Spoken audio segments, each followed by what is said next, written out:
Our guest today is Dr. Valentine Obi, the founder and group CEO of eTranzact Global, a fintech pioneer with a twist of persistence and a dash of rejection. Ever been politely asked to walk out of the central bank? Well, in 2002, that's exactly what happened when he proposed payments by mobile phone. Fast forward to today, he holds patents for ATM Cardless transactions and mobile OTP generation. But here's the surprise. When he's not revolutionizing fintech, he's busy teaching a Bible class. In his talk, Rejection Meets Persistence, My Growth Secret, Dr. Obi shares his journey of overcoming obstacles and driving innovation in digital payments. From pioneering instant payments in Nigeria in 2003 to introducing the first mobile banking app on the AppStore in 2008, eTranzact Global continues to set benchmarks in fintech. Here's Dr. Obi.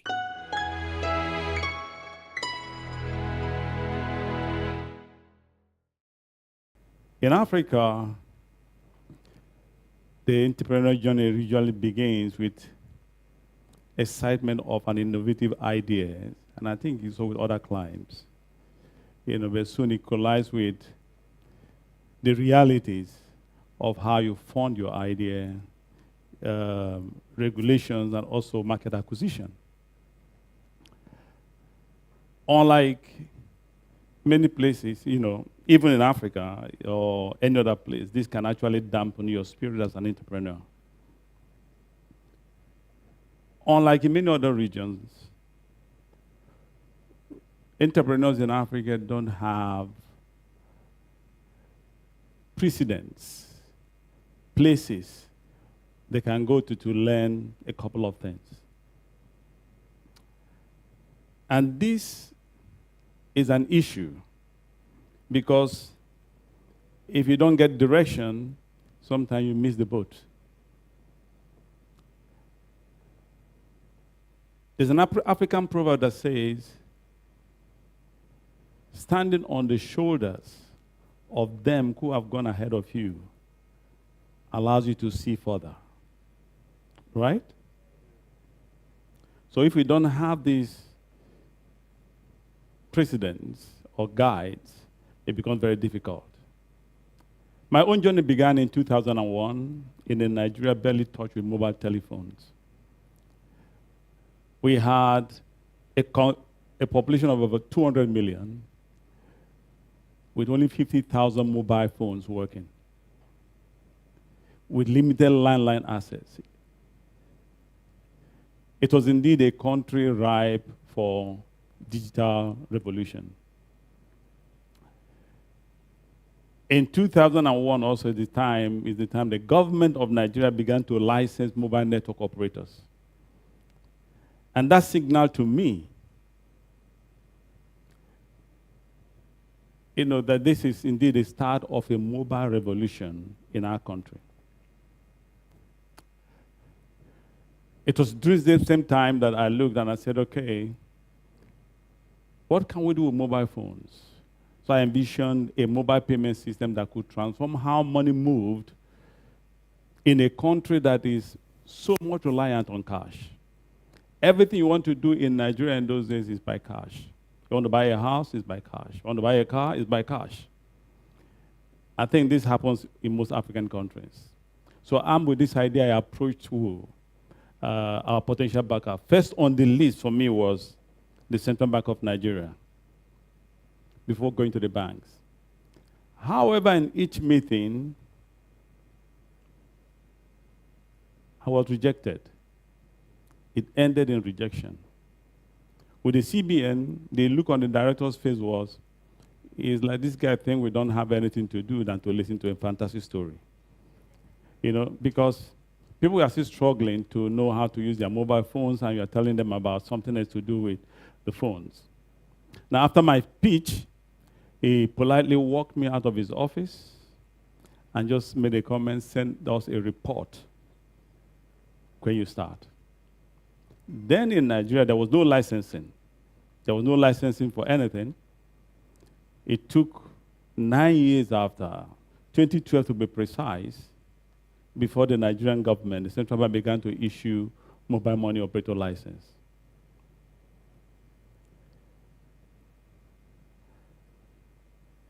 With the banks, it's different. I can understand the challenge with the banks. Because the first time, we brought the banks together to demonstrate our solution. The test that worked perfectly in the office failed. A simple SMS we sent for balance inquiry didn't come back. It came back by 12 midnight. Everybody had gone. So how could a bank, that was in the days in Nigeria, when there's a phone by your side, you send an SMS to it, you take a whole day to deliver. So how would a bank build its own payment platform on such an unreliable network? It was tough. So I can understand why the rejection was there. Now, I think I have a picture here. This was in 2003. I was presenting to the banks. You can see some of them are looking, what is he talking about?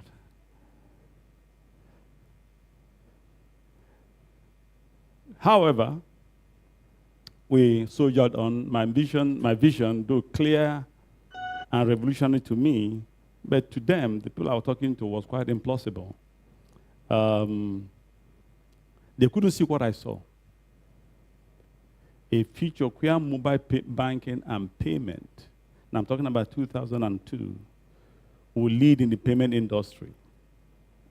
You know, in those days, I used to make a presentation to the banks, and I remember one of them is titled, The Death of Cash. 20 years after, cash have refused to die.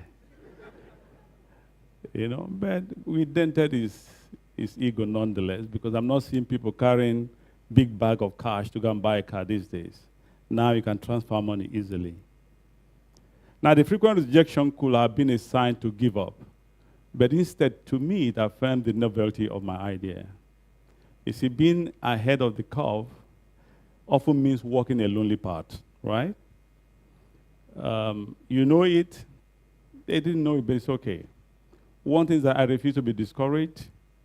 Despite the lack of support, I funded the project myself, assisted by my dear wife, and my team that truly believe in the potential of what we are building. So that's the team. It was just in April 2003 that our efforts, after we went live, a few months after we went live, that our efforts began to gain recognition. And how did that happen? We received the Computer World Honors Award in the Silicon Valley in 2003.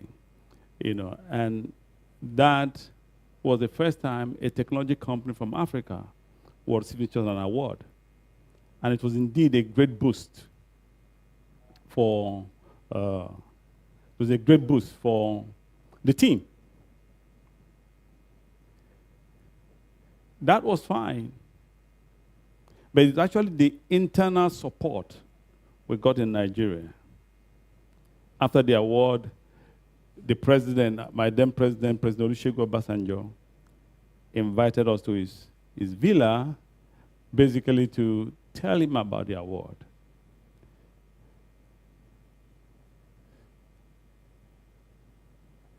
And then President Festus Moe of Botswana also invited me to his office to tell them about what we did.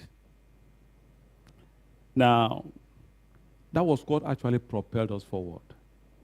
We started feeling, okay, at least people see what we're doing. Now, if governments are interested and showing this kind of support, you know, we can move forward. In 2008, Apple launched the AppStore, and eTranzact became the first mobile banking and payment app on the AppStore. There was no Play Store. It used to be called Android Market. And we were there too. I believe this set in a stage, you know, for the proliferation of banking apps, you know, on the store. But interestingly, in our environment, 90 to 95% of our population don't have smartphones. Do you remember? We all had those blue, black phones, right? And yet you are putting stuff on the AppStore. So indeed, who are you trying to serve? Who are you trying to serve? But I believe and I know that this was indeed a turning point, not just for eTranzact, but for the mobile banking and payment sector in general. Many entrepreneurs are here, and someone did ask this question, how long is long when it comes to persistence in building just a company, in building not just a company, but a whole new industry? In our case, it meant years of pushing forward without immediate results, facing not only the challenge of introducing a new product, but also creating and cultivating a market for such a product. Now, persistence in such a context is not just about keeping your operations running. It's about rugged commitment to education, adaptation, and continuous engagement with all the stakeholders involved. And the stakeholders are, of course, the banks. Obviously, during these long years, it was natural for anyone to feel vulnerable. And I was. There were moments that the enormity of what we are attempting to achieve weighs heavily on me, despite the fact that I believed that we are on the right path. The rejection, setbacks could actually make you question whether is something wrong with you. But I've learned something, and that is that vulnerability is not a sign of weakness, but indeed a reflection of the courage to undertake a risk that could lead to a substantial change. In the journey of building eTranzact that we see today, there came a pivotal moment that actually tested not just my resolve, but also my understanding of the vision I was tasked to fulfill. After years of challenges and slow progress, I found myself at a crossroad, like most entrepreneurs, the strain of pioneering a new industry, coupled with financial pressures. I considered selling the company. A foreign bank group was interested, and the offer was a tempting $15 million. To me, it seemed like a way out, right? Then take the money and leave all the stress alone. On my way to the airport, my heart was filled with doubts and what ifs. I stopped to visit a friend by name Mr. Zach Wazara, the then CEO of Econet Wireless, now Airtel in Nigeria. I confided in Zach what I wanted to do. Zach's response to me was both shocking and enlightening. He said to me, "Val, you are behaving like an Esau. You want to sell your birthright." Then he began, he said, for every vision, God appoints a custodian. With eTranzact, you are the custodian, but your action is questioning that appointment.